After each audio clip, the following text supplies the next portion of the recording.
সোনার ক্ষতি করার চেষ্টা করায় কুন্তলাকে উচিত শিক্ষা দিল রূপা। হ্যাঁ বন্ধুরা, আমরা এমনটি দেখতে পাবো অনুরাগের ছোঁয়া ধারাবাহিকের আজকের পর্বে। দীপা সূর্যকে বলে, আমার বিশ্বাস পারলে একমাত্র রূপাই পারবে সোনাকে সামলাতে ডাক্তারবাবু।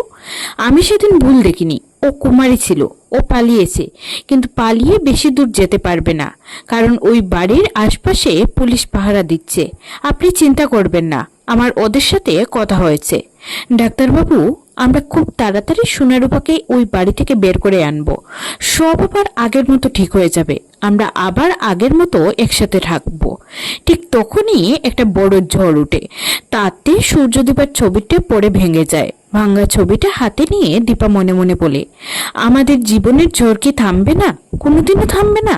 পরদিন সকালে বাড়িতে উকিল এসে লাবণ্যসের উত্তরসূরি হিসাবে এই ব্যবসাটার দায়িত্ব দীপার ওপর দিতে চায়। তবে দীপা চাইলে এটা অন্য কারো নামে ট্রান্সফার করে দিতে পারে।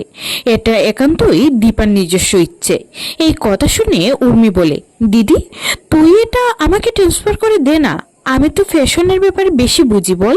তখন দীপা বলে, না, কারণ তোর এখনো সেই ম্যাচুরিটি আসেনি যে একা একটা বিজনেস সামলাতে পারবি। এটা মায়ের নামের ব্যবসা, যতক্ষণ না এটা ঠিক করতে পারছি ততক্ষণ অযোগ্য কারো হাতে এই ব্যবসাটা তুলে দিতে পারবো না। তবে হ্যাঁ, এই ব্যবসাটায় আয়ের যতটা টাকা সবকিছু তোর হাতে তুলে দেব। এই কথা শুনে উর্মি রেগে চলে যায়। অন্যদিকে কুন্তলা সোনাকে ঘরে ডেকে নিজের পাশে বসিয়ে বলে, তুমি যেরকম ধরে এতদিন আমার কথা শুনে চলেছ, আমাকে সাপোর্ট করেছ, ঠিক তেমন ভাবেই থাকবে।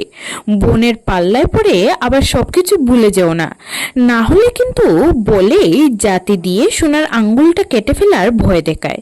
তখনই রূপা এসে কুন্তলার হাত থেকে জাতিটা হাতে নিয়ে বলে, আপনি বুঝি এটার ধার পরীক্ষা করছিলেন?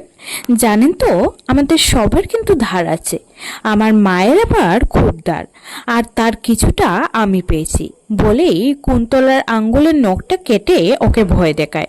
রূপার এই আচরণে চিৎকার করে ওঠে কুন্তলা। তারপর রূপা সোনাকে নিয়ে ঘর থেকে বেরিয়ে যায়। কিছুক্ষণ পর রূপা কফি নিয়ে কৃষ্ণের ঘরে যায়। তখন কৃষ্ণ অভিমান করে বসে থাকে, রূপার সাথে কোনো কথাও বলে না। যা দেখে রূপা ওর কারণ জিজ্ঞাসা করে। তখন কৃষ্ণ বলে, বিয়ের পর থেকে আমরা নিজেদের ব্যাপারে কটা কথা বলেছি বলতে পারো? একবারও কাছাকাছি বসেছি? একবারও নিজেদের ব্যাপারে কথা বলেছি, ভেবেছি? বিয়েটা তো বিয়েই বলো, এর নিজস্ব কিছু চাহিদা আছে। সমস্যা আর টেনশন ছাড়া কটা কথা বলেছি নিজেদের ব্যাপারে? তখন রূপা বলে, তুমি শুধু আমাকে কটা দিন সময় দাও কৃষ্ণ, আমি সব ঠিক করে দেব।